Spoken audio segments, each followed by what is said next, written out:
हर इंसान की जिंदगी में एक सपना होता है, आर्थिक रूप से सफल बनने का, अपने और अपने परिवार के लिए एक बेहतर जीवन बनाने का। प्रकृति ने हमारे शरीर को 5 तत्वों से मिलकर बनाया, लेकिन कलयुग के इंसानों ने उसमें एक तत्व और जोड़ दिया, और वह है पैसा। बेशक पैसों से कुछ चीजें नहीं खरीदी जा सकती, लेकिन पैसों से बहुत कुछ खरीदा जा सकता है। एक संत प्रवचन दे रहे थे कि पैसों के पीछे मत भागो, यह माया का दलदल है, और इस माया के दलदल में जो फंस गया तो वह पूरी जिंदगी दुखी रहता है। और वहां बैठे सभी लोग इसी बात पर तालियां बजा रहे थे। उन्हें यह नहीं पता था कि यह संत यही बात बोलने के लिए पैसे लेते हैं। यही तो माया का खेल है, जो कि इस दुनिया के बहुत कम लोग ही जान पाते हैं, और जिसने यह जान लिया उसको इस माया ने बुलंदियों की चोटी पर पहुंचा दिया। दोस्तों, आज के समय में पैसा कमाना जितना मुश्किल नहीं है, उससे भी ज्यादा मुश्किल है। पैसों को संभाल कर रखना बहुत लोग होते हैं। जिनके पास थोड़े बहुत पैसे के आ जाते हैं, वह लोग उड़ने लगते हैं। वह लोग पैसों का नियम नहीं जानते हैं। आपने ध्यान दिया होगा कि सरस्वती की तस्वीर हमेशा बैठी हुई होती है और लक्ष्मी की तस्वीर खड़ी रहती है। सरस्वती यह कहती है कि मैं जल्दी आऊंगी नहीं, और यदि मैं आ गई तो मैं वापस जाऊंगी नहीं, क्योंकि ज्ञान इतनी आसानी से अर्जित नहीं कर सकते। और यदि हमने एक बार किसी ज्ञान को अर्जित कर लिया तो वह ज्ञान हमसे कोई भी नहीं छीन सकता। लेकिन लक्ष्मी का यह नियम होता है कि वह जल्दी आ भी जाती है तो जल्दी चली भी जाती है। यदि किसी इंसान को सही तरीके से रखना नहीं आया तो लक्ष्मी बहुत ही जल्दी उस घर से निकल भी जाती है। तो इस कहानी के अंदर मैं आप लोगों को 6 ऐसे खर्च बताऊंगा जिसे आपको आज और अभी से ही बंद कर देना चाहिए। तो ही आप पैसों के सही नियम को समझ पाएंगे। आप कितना कमाते हैं यह जरूरी नहीं है, जितना भी आप कमाते हैं इसमें से आप अपना खर्च इन 5 जगहों पर कम कर दो। धीरे धीरे आपके घर में धन रुकना शुरू हो जाएगा। आपको खुद को लगेगा कि सच में हमारे घर में पैसा रुकना शुरू हुआ है। और अमीर बनने का सबसे पहला रास्ता भी यही है कि अपने खर्च को थोड़ा कम कर दो। एक बार की बात है, एक गांव में 2 औरतें रहती थीं। एक के पास भैंस थी और एक के पास बकरी थी। जिसके पास भैंस थी वह औरत सही तरीके से किसी भी चीज को संभाल कर रखना नहीं जानती थी। उसकी भैंस दूध तो बहुत देती थी, लेकिन उसने दूध की कीमत जानी ही नहीं, और वह दूध घर की बिल्ली को पिला देती थी। उस दूध को ऐसे ही खर्च कर देती थी। दूध को सही तरीके से उपयोग में कैसे लिया जाता है वह औरत नहीं जानती थी। और जिसके पास बकरी थी वह दूध की कीमत जानती थी, और वह दूध के एक एक बूंद को बचाकर रखती थी, और उसी से दही जमाकर घी निकालती थी, और धीरे धीरे उसने बहुत सारा घी इकट्ठा कर लेती है। अब जिसके पास भैंस थी उसने दूध की अहमियत कभी जानी ही नहीं थी। उसने कभी भी दूध से घी निकालने के बारे में सोचा ही नहीं था। फिर एक दिन उसके घर में कुछ मेहमान आ जाते हैं, और मेहमानों को रूखी रोटी तो नहीं खिलाई जा सकती। यह तो आप हम सभी जानते हैं। तो इसीलिए वह औरत उस औरत के पास जाती है जिसके पास बकरी थी। उस औरत के पास से 1 पांव घी लेकर आती है। वह औरत यह कहकर घी लाती है कि मैं जल्द ही अपनी भैंस का दूध निकालकर घी निकालूंगी तो मैं तुम्हें तुम्हारा 1 पांव घी वापस कर दूंगी। और बकरी रखने वाली औरत उसको 1 पांव घी दे देती है उधार के तौर पर, और फिर वह औरत अपने मेहमानों को खाना खिला देती है। उसके बाद बहुत दिन निकल जाते हैं, लेकिन वह भैंस रखने वाली औरत उसको घी वापस नहीं करती। एक दिन फिर बकरी रखने वाली औरत भैंस रखने वाली औरत के पास जाती है और कहती है कि मैं तुम्हें 1 पांव घी दी थी तो मैं वह घी वापस लेने आई हूं। यह सुनकर वह औरत कहती है, कौन सा घी? तू भला मुझे घी कैसे दे सकती है? मेरे पास तो भैंस है और तेरे पास तो बकरी है, और मैं भला तुझसे घी उधार क्यों मांगूंगी? मेरे पास तो इतनी बड़ी भैंस है और उसका तो बहुत सारा दूध भी होता है। मैं तो उससे ही घी निकाल लूंगी। मैं भला तुझसे उधार घी क्यों लूंगी? यह कहकर वह घी देने से मना कर देती है, और बकरी रखने वाली औरत वापस आ जाती है। उसको यह पता था कि कोई भी अब मेरी बात का विश्वास नहीं करेगा, क्योंकि उसके पास भैंस है। लेकिन फिर भी उसने कई लोगों से बोली, और इस बात को कोई मानने को तैयार नहीं था। सबका जवाब एक सा था कि भला भैंस रखने वाली औरत बकरी रखने वाली औरत से घी क्यों लेगी? यह बात कोई भी मानने को तैयार नहीं था। उसी गांव से बाहर कुछ दूर पर एक गुरु रहते थे, और फिर वह बकरी रखने वाली औरत उस गुरु के पास जाती है और उन्हें अपनी सारी समस्याएं बताती है। उसके बाद उस गुरु ने भैंस रखने वाली औरत को बुलाते हैं और फिर वह औरत भी उस गुरु के पास आ जाती है और वह भी अपनी बात बताते हुए कहती है कि गुरुदेव यह झूठ बोल रही है, मेरे पास तो भैंस है और भला मैं इससे घी क्यों लूंगी। अब उस गुरु को इसका फैसला करना था कि क्या सच में भैंस रखने वाली औरत बकरी रखने वाली औरत से घी उधार ली है या नहीं ली, क्योंकि बकरी का तो दूध बहुत कम होता है और भैंस का तो बहुत ज्यादा होता है। तो क्या जरूरत पड़ गई कि एक भैंस वाली को बकरी वाली से घी उधार लेना पड़ा। अब गुरु बहुत देर तक सोचते रहे और उसके बाद दोनों औरतों को अपने पास बुलाकर एक एक लोटा पानी देते हुए कहते हैं कि यह पानी लेकर जाओ और दोनों ही अच्छे से हाथ पैर धोकर आओ। अब एक लोटा पानी को देखकर भैंस रखने वाली औरत कहती है कि गुरुदेव सिर्फ एक लोटा पानी से हाथ पैर कैसे धो पाऊंगी। लेकिन बकरी रखने वाली औरत उस लोटे को लेकर चली जाती है और वह अच्छे से अपने हाथ पैर मुंह धोती है और उसके बाद भी वह लोटे के अंदर थोड़ा सा पानी बचा भी लाती है और वापस गुरु के पास आ जाती है। लेकिन वह भैंस रखने वाली औरत वह लौट लेकर जाती है और उसने तो सिर्फ अपना मुंह धोया और उस टे को खाली करके वापस ले आती है। जैसे ही वापस लाकर दोनों लौटा रखा जाता है, तभी वह गुरु कहते हैं कि भैंस रखने वाली औरत ने बकरी रखने वाली औरत से घी ली थी और उसे घी वापस करना चाहिए। अब जो गांव के लोग पास में बैठे थे उन्होंने कहा कि गुरुदेव, इससे कैसे साबित होता है कि एक भैंस रखने वाली औरत ने बकरी रखने वाली औरत से घी उधार है। उसके बाद गुरु कहते हैं कि जरा इन लौटों पर ध्यान दो। इस औरत ने लौटे में इतना पानी बचा भी लाई और हाथ पैर मुंह सब धो भी ली। यह होती है किसी भी चीज की कीमत को समझना। और दूसरी औरत ने सिर्फ मुंह धुलकर ही लौटे का सारा पानी खत्म कर दी, क्योंकि उसको इस पानी की कीमत नहीं पता थी।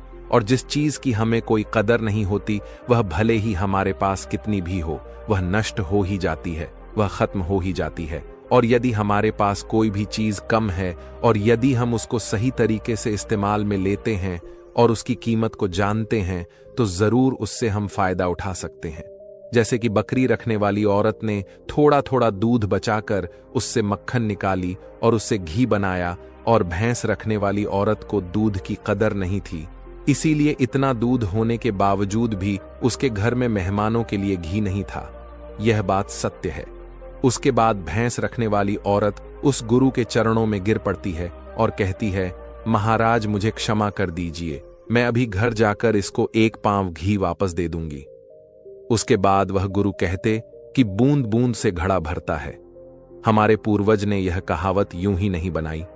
हमारी छोटी छोटी बचत हमारे भविष्य में एक बड़ा लाभ बनकर हमें मिलती है, और यह बात बहुत ही कम लोग जान पाते हैं। और यही बात हमारे घर में लक्ष्मी पर भी लागू होती है। यदि हम लक्ष्मी को थोड़ा थोड़ा करके बचाएंगे तो वही लक्ष्मी हमें भविष्य में एक बड़ा लाभ बनकर मिलेगी। दोस्तों, कहानी तो आपको समझ में आ गई होगी। तो आइए अब जानते हैं वह 6 खर्चों के बारे में जो हमें आज से ही बंद कर देनी चाहिए। सबसे पहला खर्च है दिखावे का खर्च। आपके पड़ोस में किसी ने बड़ी कार ले ली तो अब आपके मन में जलन होने लगी है कि मुझे भी जल्द ही कार लेनी है, और यही दिखावे का खर्च आपको पूरी बना के रखता है। दोस्तों, हम में से ऐसे बहुत से लोग होते हैं जो सिर्फ दिखावे के चक्कर में ही बहुत सा ऐसा सामान उठा लाते हैं जिससे कि दूसरों के सामने सिर्फ अपना रुतबा बढ़ाने के लिए गाड़ी ले लेना, महंगे जेवर ले लेना, महंगे मोबाइल ले लेना, या फिर कोई ऐसी महंगी चीज खरीद लेना जिसकी हमें हमारी जिंदगी में कोई जरूरत भी नहीं होती। और जब उन्हें कोई समझाता है तो वह कहते हैं हम किसी से कम हैं। क्या वह लोग यह नहीं समझते कि इससे हमारा सिर्फ नुकसान होता है, ना कि कुछ फायदा? यदि आपको सच में अमेरिक रास्ते पर चलना है तो यह सारे खर्च सबसे पहले आपको बंद करना होगा और वही पैसा कहीं इन्वेस्ट करना सीखना होगा। मैं यह नहीं कहता कि आप अपने शौक ना पूरे करें। मेरे कहने का मतलब यह है कि जिस चीज की आपको जरूरत है बस आप वही लो। किसी को देखकर कोई सामान बिल्कुल ना लो। दूसरी बात है स्कीमों से दूर रहना। अपने सामान की बिक्री बढ़ाने के लिए अलग अलग ब्रांड की जो कंपनियां होती हैं वह लुभाने की स्कीम लाती है, लेकिन यह उनकी मार्केटिंग करने की रणनीति होती है जो हम लोग समझ नहीं पाते।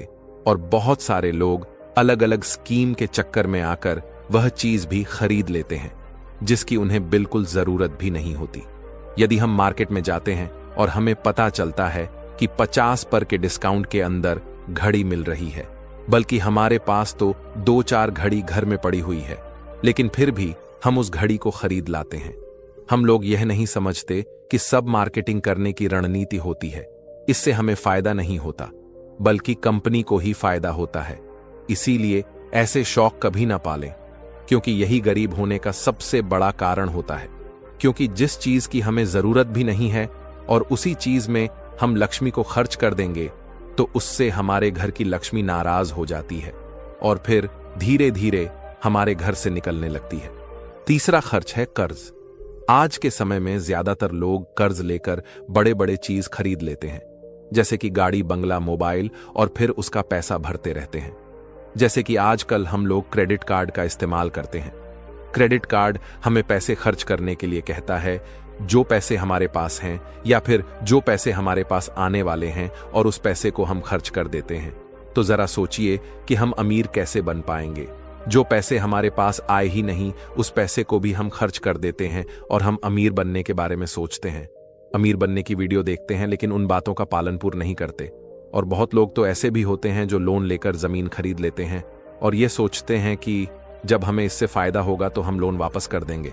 लेकिन वह लोग यह नहीं समझते कि जितना हमें इसमें फायदा होगा, उससे ज्यादा तो हमें लोन का ब्याज भरना पड़ जाएगा। तो दोस्तों, ऐसे काम कभी नहीं करना। कर्ज लेकर कोई भी चीज ना खरीदें। चौथी और सबसे बड़ी बात यह है कि आप अपने पैसों को कैश में रखकर ही खर्च करें। कभी भी मोबाइल फोन के किसी भी ऐप का उपयोग करके पैसे खर्च ना करें। आपको शायद पता नहीं होगा कि आप कोई भी सामान खरीदते हो और फिर फोन से पेमेंट करते हो, तो आपको आपके पैसे खर्च करने का ज्यादा तकलीफ नहीं होता, क्योंकि वह पैसा आपके जेब से नहीं जाता। लेकिन वहीं पर यदि आप अपने जेब से निकालकर पैसे खर्च करते हैं, तो आपको थोड़ा सा महसूस तो होगा कि यार पैसे खर्च हो रहे हैं। अगर आपको यकीन ना हो तो आप ऐसा करके देख लेना, मार्केट जाना और फिर किसी भी सामान का पैसा अपने फोन से पे करना, जिससे आपको ज्यादा महसूस नहीं होगा कि आपका पैसा खर्च हो रहा है। लेकिन जिस दिन आप अपने मोबाइल से पैसे निकाल कर दोगे, तो उस दिन आपको जरूर लगेगा कि यार जेब से पैसा जा रहा है, मेरा पैसा खर्च हो रहा है, ज्यादा पैसा खर्च हो रहा। पांचवी बात जो आपको ध्यान में रखनी है, अपनी भावनाओं पर काबू रखना।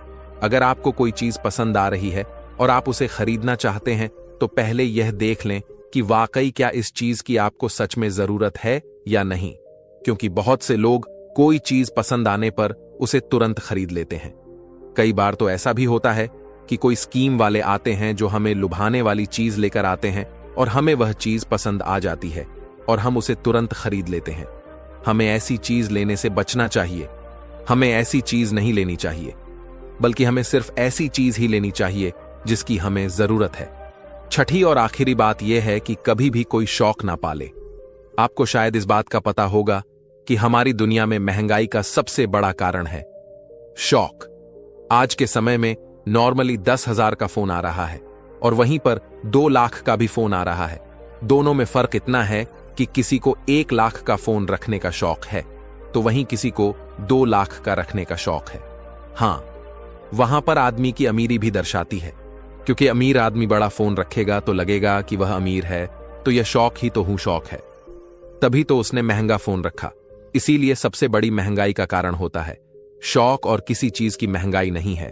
और इसीलिए लोग समय समय पर शौक वाली चीजें बनाते रहते हैं, अच्छी अच्छी चीजें बनाकर हमें लुभाने के लिए लेकर आते रहते हैं, ताकि हमें वह चीज पसंद आ जाए और हम उसे तुरंत खरीद लें। क्योंकि उन्हें पता है कि ना ही लोग अपना शौक खत्म करेंगे और ना ही उनका मार्केटिंग बंद होगा। तो इसीलिए अपने शौक पर काबू रखें। जितना हो सके कम शौक करें, क्योंकि शौक करने से हमारी जिंदगी नहीं चलेगी, बल्कि मेहनत करने से और पैसे को अपने पास सेव करने से ही जिंदगी चलेगी। क्योंकि आज के समय में पैसा ही सब कुछ है। भले आज के समय में हमसे लोग कितना भी यह बात कहते हो कि पैसा ही सब कुछ नहीं होता, लेकिन यदि उनकी जिंदगी में सही तरीके से ध्यान रखकर देखा जाए तो उनके लिए पैसा ही सब कुछ होता है। वह पैसों के लिए ही इधर उधर भाग रहे हैं और हमें कहते हैं कि पैसों के पीछे मत भागो। तो दोस्तों, इस वीडियो में कुछ फजूल खर्च बताने की कोशिश की है हमने, ताकि उन खर्चों को आपको कंट्रोल करना चाहिए, ताकि आपके पास पैसा और जरूरत के समय वह पैसा आपके काम आ सके। और वह पैसा जब जरूरत के समय हमारे काम आता है तो हमारे दिल को जो शांति मिलती है वह सच में बहुत ही अद्भुत शांति होती है।